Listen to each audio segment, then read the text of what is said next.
आजा रे धोखावाले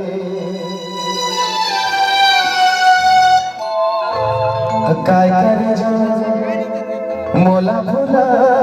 गे तोर बिन कैसे जिहारे तोर बिन कैसे जिहारे तही मोर फैसला सुना दे आजा रे धोखावाले काय करे जो मोला भुला गे से सुझे बाबू गजियो क्या नाडो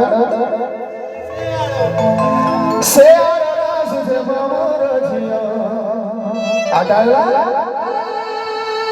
कुकुर